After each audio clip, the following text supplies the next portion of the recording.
मुस्लिम leaders की ओर से education minister को दिया गया मेमोरेंडम। राज्य में चल रहे हिजाब बवाल पर राज्य में रहे कांग्रेस एमएलए और एमएलसीओं की ओर से एजुकेशन मिनिस्टर बीसी नागेश से मुलाकात करके मेमोरेंडम दिया गया कि कोर्ट के फैसले की आड़ में जो जुल्म हो रहा है उसे रोका जाए। और साथ में मंत्री शशिकला जोड़ले से भी एमएलए ज़मीर अहमद ने मुलाकात करके हिजाब समस्याओं पर समाधान निकालने की अपील की गई।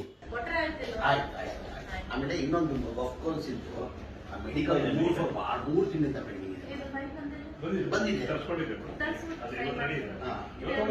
ಇದು ಮಾಡಿ ಎಸ್ ಒಂದು 15 ದಿನ ಒಂದೆರಡು ತಿಂಗಳು ಬೇಕು ಮೂರು ವರ್ಷ ಈ ಕೂಟ ಗೊತ್ತಿಲ್ಲ ಇಲ್ಲ ಬಹಳ ದೂರ ನೋಡ್ತಿಲ್ಲ ಈ ಪದ್ಧತಿ ಇರೋದು ಒಂದೇ ಸತಿ ಪದ್ಧತಿ 3 ವರ್ಷ ನೀವು ಇದ್ದಂಗಿಂದ ತೆಗೀರಿದ್ರೆ ಯಾರ ಮಕ್ಕಳು ಯಾರು ಡಿಗ್ರಿ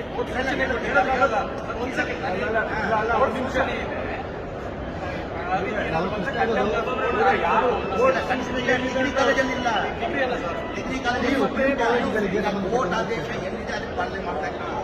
ಕೋರ್ಟ್ ಆದೇಶ ಏನು ಆದೇಶ ಮಾಡ್ತಾರೆ ಅದು ಪಾಲನೆ ಅದು ಬಿಟ್ಟು ಏನು ಮಾಡ್ತಾವ್ರೆ ಬೇರೆ ಡಿಗ್ರಿ ಕಾಲೇಜಸ್ ಹೋಗಿ ಪ್ರೈವೇಟ್ ಕಾಲೇಜಸ್ ಹೋಗಿ ಆಮೇಲೆ ಉರ್ದು ಸ್ಕೂಲಲ್ಲಿ ಹೋಗಿ ಈಗ ಟೀಚರ್ಸ್ನ ಕುರ್ತಾ ಹಾಕೊಂಡು ನಿಜ ಆವತ್ತಿನ ಪದ್ಧತಿ ಇರೋದು ಇದ್ದಕ್ಕಿಂತ ತೆಗಿದ್ರೆ ಏನು ಸಾಧ್ಯ ಅದು ಆಗ ಅದು ನಾವು ಕೇಳ್ತಿರ್ತೀವಿ. ಅವರು ಏನಿದ್ದಾರೆ ಮಿನಿಸ್ಟರ್ ನಾಗೇಶ್ ಅವರು ಹೇಳಿದ್ದಾರೆ ಇಲ್ಲ ಸರ್ ಒಂದೇ ದಿನ ಘಟನೆ ನಡೆದು ನಮಗೂ ಮಾಹಿತಿ ಬಂದು ಒಂದಿನ ಘಟನೆ ನಡೆದ್ರೆ ಅದಾದಮೇಲೆ ನಾವು ಯಾವುದೂ ಮಾಡ್ತಿಲ್ಲ. ಪ್ರೈಮರಿ ಎಜುಕೇಷನ್ ಅವರು ಹೇಳಿದ್ದಾರೆ. ಆದರೆ ಇವತ್ತು ಹೈಯರ್ ಎಜುಕೇಷನ್ ಅಲ್ಲಿ ವಿದ್ಯಾರ್ಥಿಗಳು ಹೋದ್ರೆ ಅದು ನಡೆಯುವಂಥ ಕೆಲಸ ಸರಿಯಾದ ಕೆಲವು ಮಾಡ್ತಾ ಇದ್ದಾರೆ.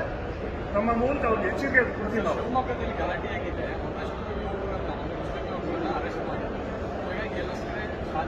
ನಾನು ಈಗಾಗಲೇ ಹೇಳಿದೆ, ಮುಂಡ ಸರ್ಕಾರ ಈಗಾಗಲೇ ನಾವು ಹೇಳಿದ್ದೀವಿ. ಕೇಸಲ್ಲಿ ಯಾವಾಗ ಕಿತಾಬ್ ಬರ್ತಾ ಇದ್ರು 3ನೇ ತಾರೀಕು ಫೆಬ್ರವರಿ 3ನೇ ತಾರೀಕಿಂದ ಯಾವಾಗ ಕುಂದಾಪುರಲ್ಲಿ ಶುರುವಾಯಿತು ಸ್ಕೂಲಲ್ಲಿ ಅವತ್ತಿನ ಕೇಸಲ್ಲಿ ಹಾಕಿದ್ರು. ಹಿಜಾಬ್ ಯಾವತ್ತಿಂದ ಹಾಕೊಂಡು ಬರ್ತಾಯಿದ್ರು 106 ವರ್ಷದಿಂದ. ಅದಕ್ಕಿಂತ ಮುಂಚೆ ಮಾಧ್ಯಮದಲ್ಲಿ ಹೇಳಿದ್ದೀವಿ ನೋಡಿ, ಇವರು ರಾಜಕೀಯ ಲಾಭಕ್ಕೋಸ್ಕರ ವಿದ್ಯಾರ್ಥಿ ಮಕ್ಕಳನ್ನ ಉಪಯೋಗಿಸ್ತಾ ಇದ್ದಾರೆ. ಕಣ್ಣಲ್ಲಿ ನೀರಿಲ್ಲ, ತತ್ತಾಪಡ್ತಾ ಇದ್ದೀವಿ. ಅವ್ರ ಜಾತಿ ಅಂತಾನೆ ಗೊತ್ತಿರಲಿಲ್ಲ. ಅವ್ರನ್ನ ಕೇಸಲ್ಲಿ ಹಾಕಿದಾರಲ್ಲ, ಅಹಮದಾಬಾದಿಂದ ತರಿಸಿ ಬೇರೆ ಮನೆಗಳಿಂದ ತರಿಸಿ ಆದೇಶ ಆಗಿರುವಂತಹ PUC ಕಾಲೇಜು ಅವ್ರಿಗೆ ಏನು ಮನವಿ ಮಾಡ್ತಾರೆ ಆ ವಿದ್ಯಾರ್ಥಿಗಳಿಗೆ, ಮುಸ್ಲಿಂ ವಿದ್ಯಾರ್ಥಿಗಳಿಗೆ ಬುಕ್ಕ ಹಾಕದೆ ಅಥವಾ ಕೋರ್ಟ್ ಆಗಿರೋದು ಕಾಲೇಜ್ಗೆ ಒಂದು ಕಾಲೇಜ್ಗೆ ಅದಾದಮೇಲೆ 5ನೇ ತಾರೀಕು ಒಂದು ಆರ್ಡರ್ ಇಶ್ಯೂ ಮಾಡೋದು. ಆ ಆರ್ಡರ್ನ ವಿಡ್ರಾ ಮಾಡಬೇಕಂತ ಸರ್ಕಾರಕ್ಕೆ ನಾವು ಮನವಿ ಮಾಡ್ತಾ ಇದ್ದೀವಿ. ಯಾಕಂದ್ರೆ ಆಮೇಲೆ ಕೋರ್ಟಲ್ಲಿ ಕೂಡ ಅದೇ ರೀತಿಯಲ್ಲಿ ಕೂಡ ಆರ್ಡರ್ ಇಶ್ಯೂ ಮಾಡಿದ್ದಾರೆ. ಅದರಿಂದ ತೀರ್ಮಾನ ಬರಲಿ, ಕೋರ್ಟ್ ತೀರ್ಮಾನ ಹೇಳ್ತೀವಿ. ಕೋರ್ಟ್ ಕೂಡ ಸಂವಿಧಾನ ಬಿಟ್ಟು ಯಾವುದೇ ತೀರ್ಮಾನ ಮಾಡೋಕ್ಕೆ ಸಾಧ್ಯ ಇಲ್ಲ. ನಮಗೆ ವಿಶ್ವಾಸದ ಕೋರ್ಟ್ ಮೇಲೆ, ಯಾಕಂತಂದ್ರೆ ಈ ಸಂವಿಧಾನ ಮೇಲೆ ವಿಶ್ವಾಸದಿಂದ